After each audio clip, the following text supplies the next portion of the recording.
L'histoire commence au cœur d'une forêt dense, là où la civilisation semble n'être plus qu'un lointain souvenir. Un homme nommé Ish, biologiste passionné, y vit en ermite depuis plusieurs mois. Il y mène des recherches sur la faune et la flore, loin de l'agitation du monde moderne. Mais un jour, alors qu'il observe discrètement un serpent rare, serpent venimeux. Pris de panique, Ish recule brusquement et laisse tomber son téléphone. Plus de moyen d'appeler à l'aide. Le venin commence déjà à se propager. Il tente instinctivement d'aspirer la toxine, mais il sait au fond de lui que ça ne suffit pas. Dans un ultime espoir, il rentre chez lui en titubant, puis se fait une entaille près de la morsure pour essayer de faire sortir le poison. Mais c'est trop tard. Son corps ne répond plus. Le venin gagne du terrain et son esprit commence à lui jouer des tours. Des hallucinations intenses brouillent la frontière entre le réel et l'imaginaire. Une équipe de scientifiques passe dans la zone, probablement à la recherche de données environnementales. Il tombe sur sa cabane, frappe, appelle. Mais Ish ne peut pas répondre. Sa bouche est figée, ses muscles, tétanisés. Pensant qu'il n'y a personne, il repart. C'est un coup dur pour Ish. Il est vivant, mais seul. Contre toute attente, la petite entaille qu'il s'était faite finit par expulser une partie du venin. Ses hallucinations s'atténuent lentement. Son esprit reprend le dessus. Affaibli mais lucide, il décide qu'il doit aller chercher de l'aide. Il nettoie sa voiture, rassemble ses dernières forces, et prend la route vers la ville la plus proche. Mais en chemin, quelque chose cloche, aucune voiture, aucun bruit, aucune vie. En arrivant en ville, c'est le choc. Les rues sont vides, les magasins abandonnés, les feux de signalisation clignotent sans fin dans le pas une heure. Ish comprend alors la vérité. Quelque chose de grave s'est produit. Une pandémie, un virus foudroyant. En quelques jours, l'humanité a été balayée. Et lui, a survécu, non pas grâce à une quelconque immunité, mais simplement parce qu'il était isolé, loin du chaos, seul dans sa forêt. La stupeur laisse place à une angoisse profonde. Il pense immédiatement à ses parents. Il reprend la route, direction leur maison. Mais en franchissant la porte, il découvre l'horreur. Leurs corps sont là, sans vie, depuis plusieurs jours. Le choc est terrible. Ish s'effondre. Il pleure comme jamais auparavant, puis finit par trouver le courage de leur offrir une sépulture juste devant leur maison. Le lendemain, il se réveille dans une ville silencieuse.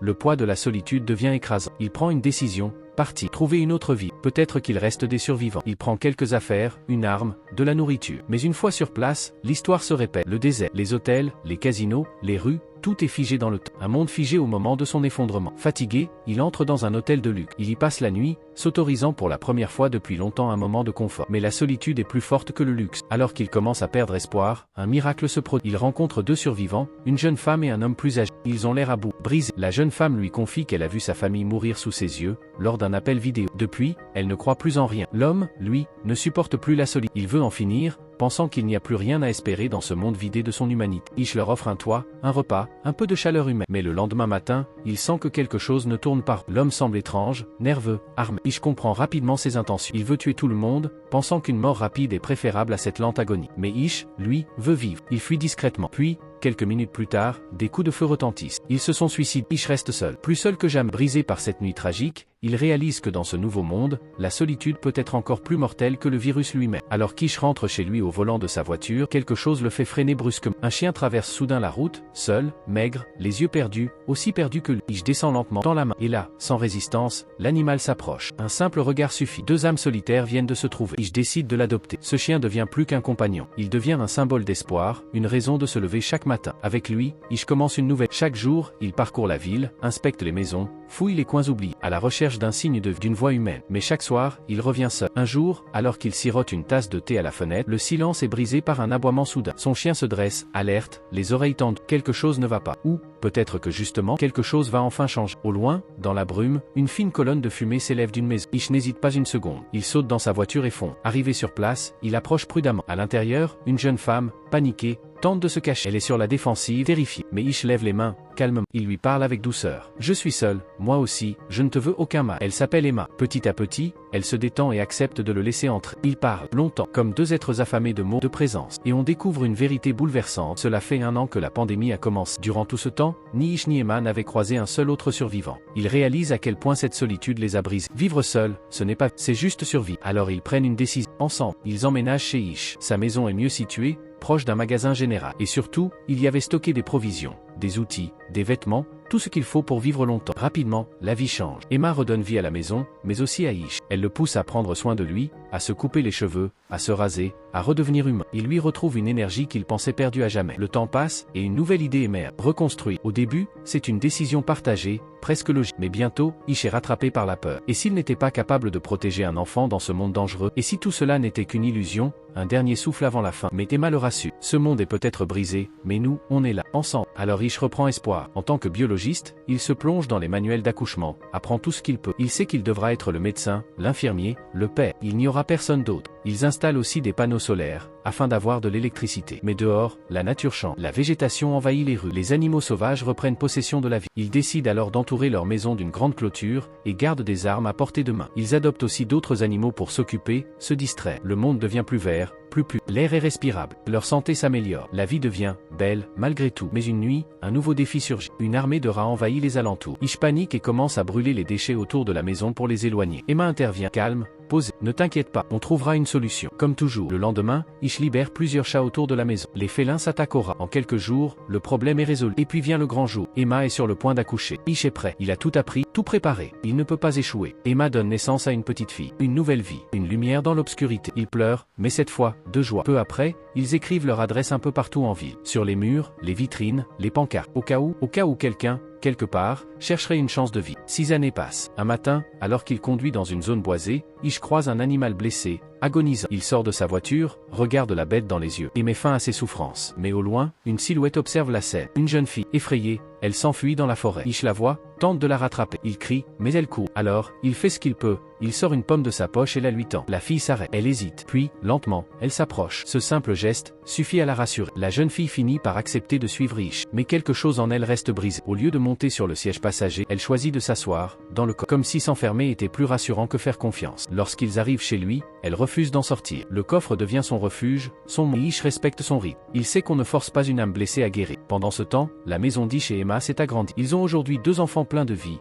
et un 3e en route. Leur quotidien est simple, mais rempli de tendresse et de courage. Grâce aux messages qu'ils ont laissés un peu partout dans la ville, 2 nouveaux survivants arrivent un jour. Roré, un homme discret mais débrouillard, et Maureen, une femme douce et forte. Touchés par l'accueil chaleureux d'Ish, ils décident de s'installer avec eux. Le foyer s'agrandit encore, et avec lui, l'espoir renaît. La fille du coffre, elle, reste enfermée toute la nuit. Le matin venu, c'est Maureen qui s'approche doucement avec un plateau de nourriture. Mais à peine a-t-elle tendu la main que la fille, prise de panique, renverse tout. Ses gestes sont brusques, ses yeux remplis de peur. Maureen, patiente, ne se vexe pas. Elle s'assoit et lui parle. Elle lui raconte ses mois d'errance avec Roré, dans un monde vide, froid, sans visage humain. Elle lui dit à quel point Ish et Emma sont bienveillants. Qu'ici, personne ne fait de mal. La jeune fille l'écoute, sans un mot, mais dans son regard, quelque chose change. Elle commence à leur faire un peu confiance, même si elle reste murée dans le silence. Un jour, alors que Maureen range quelques affaires, elle tombe sur une vieille boîte contenant des dessins étranges, des visages effrayants, des scènes sombres, et une lettre déchirante. Elle y lit un prénom, et c'est la mère d'Evie qui a écrit ces mots. Elle y raconte qu'Evie a été abusée par son propre père pendant la pandémie, et que si quelqu'un trouve cette lettre, alors c'est sûrement parce qu'elle-même n'a pas survécu. Elle demande, avec ces derniers mots, qu'on prenne soin de sa fille, qu'on l'aime, qu'on la protège, qu'on l'aide à redevenir une enfant. À la lecture de cette lettre, tout le groupe est bouleversé. Ils comprennent d'un coup tout le silence, toute la peur, toute la distance d'Evie. À partir de ce jour, il la traite avec une douceur infinie. Il ne lui pose pas de questions. Il lui offre simplement un endroit sûr. Et cette nuit-là, alors que le calme revient, Emma met au monde leur 3e enfant. Une nouvelle vie, encore, une lumière supplémentaire dans ce monde ravagé. Un an passe. Et un matin, des bruits de moteur résonnent au loin. Quelqu'un approche.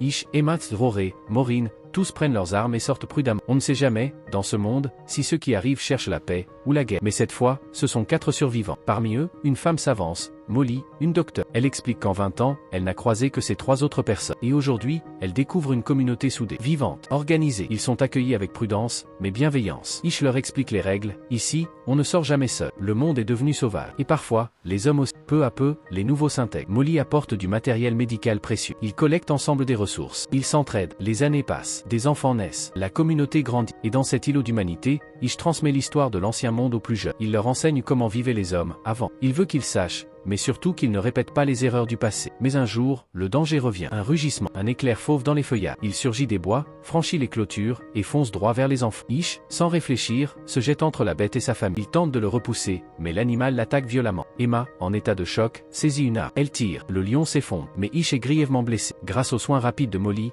il survit. Son corps guérit lentement, mais sa détermination reste intacte. 17 années s'écoulent. Les enfants sont devenus des adultes. Des heures, la fille d'Ish tombe amoureuse d'un garçon du groupe. Le lien entre eux est profond, sincère. Et ensemble, ils prennent une décision. Partir à l'aventure, trouver d'autres survivants. Personne ne les retient. On les soutient. On leur donne de quoi se nourrir, se défendre, se soigner. Mais une fois partis, un nouveau problème surgit. L'eau commence à manquer. Les réserves s'épuisent. C'est alors qu'un nouveau groupe arrive, à bord de 2 camions. Ils n'ont plus d'essence, mais ils ont une foreuse capable de puiser de l'eau souterraine. Ish, méfiant mais pragmatique, accepte de les intégrer temporairement. Ils forent, pendant des jours. Et enfin, l'eau jaillit. Le soulagement est immense. Ils reçoivent l'essence promise. On fête la réussite. Mais cette nuit-là, quelque chose d'étrange se produit. Ish surprend le chef du groupe, Charlie, se faufilant hors de sa chambre. En enquêtant, il découvre l'horreur. Charlie a agressé Ish voit rouge et rassemble la communauté. Evie, tremblante, raconte ce que Charlie lui a dit. Il voulait s'installer ici, prendre le contrôle. Il n'était pas venu pour partager, mais pour régner. Et s'il devait éliminer ceux qui s'y opposaient, il le ferait sans hésiter. Le silence s'abat sur le groupe. Ish comprend que le danger ne vient pas seulement des bêtes sauvages, mais aussi des hommes. Il prend une décision terrible, une décision que personne ne devrait avoir à prendre. Mais ici, il n'y a plus de seulement la sur certains hésitent. Il reste si peu d'humains, et c'est justement pour ça qu'on ne peut pas laisser un monstre parmi nous. Alors, Ish prend sa hache, et dans un éclair de rage, il abat Charlie froidement, pour protéger les siens. Le lendemain, il annonce la vérité au reste du groupe de Charlie. Tous retiennent leur souffle, mais, à la surprise générale, ils ne réagissent pas avec colère. Certains, même, baissent la tête. Ils avouent que Charlie les avait déjà maltraités, qu'ils avaient eux aussi peur de tous, sauf un. L'ami le plus proche de Charlie se lève, furieux, hurlant contre Ish. Il refuse d'accepter ce jugement. Ish le regarde droit dans les yeux, et lui dit, « Tu n'as pas ta place ici. » Il l'exclut de la communauté. L'homme s'en va, à contre-cœur, mais la porte est fermée. Plus tard, pourtant, il tente de revenir. Il supplie, dit qu'il ne peut pas survivre seul dehors. Mais Ish, le cœur lourd, refuse. Ce n'est pas par vengeance. C'est par devoir. Les jours passent, et un mal ancien refait surface. La même épidémie qui avait ravagé le monde 20 ans plus tôt réapparaît. Les symptômes reviennent. Certains tombent malades. Et parmi eux, le fils d'Ish. Tout le monde est mobilisé. Mais rien n'y fait. Le destin frappe à nouveau. Heather revient d'expédition, seul. Le visage en larmes, elle raconte. L'homme qu'ils avaient banni, celui qu'Ish avait refusé de réintégrer, les avait retrouvés. Il a tué son compagnon. Par vengeance. Heather n'a eu d'autre choix que de se défendre. Elle l'a tué, mais elle est brisée. Et elle n'a même pas le temps de faire son deuil, car au même moment, son petit frère, le fils d'Ish, rend son dernier. 3 autres membres de la communauté succombent à l'épidémie. C'est un coup dur, trop dur.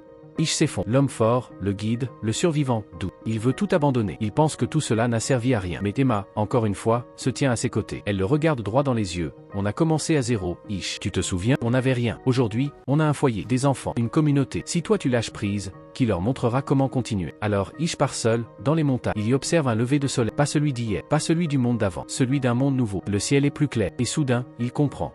Pendant des années, il a appris à ses enfants comment survivre dans l'ancien monde. Mais cet ancien monde n'existe plus. Il retourne chez lui, le regard transforme et réunit tous les enfants. Pendant trop longtemps, on a regardé en arrière. On s'est battu pour reconstruire ce qui était perdu. Mais c'est terminé. Ce monde est à vous. Et il est différent. Alors à partir de maintenant, vous n'allez plus apprendre comment survivre dans l'ancien monde mais comment vivre dans le nouveau. Il relance alors un projet ambitieux. Reconstruire un système de communication. Une radio simple, mais puissant. Elle leur permet de se connecter, d'échanger, de rêver à nouveau. Ish organise des événements pour les enfants. Des jeux, des fêtes, des moments de partage. Il leur apprend à vivre ensemble. Puis il va plus loin. Il sort de sa zone et commence à rénover la ville. Un bâtiment après l'autre. Un hôtel, un cinéma, une école. Petit à petit, la ville reprend vie. Et dans la scène post-générique, le temps a passé. Un Ish vieilli est assis, un petit garçon sur les genoux. Son petit-fils. Il lui raconte cette histoire calmement, avec émotion. Tout ça, c'est ce qu'on a vécu. On est tombé, souvent, mais on s'est relevé. Parce que ce monde, ce n'est plus le nôtre. C'est le vôtre. À toi, maintenant, de le protéger.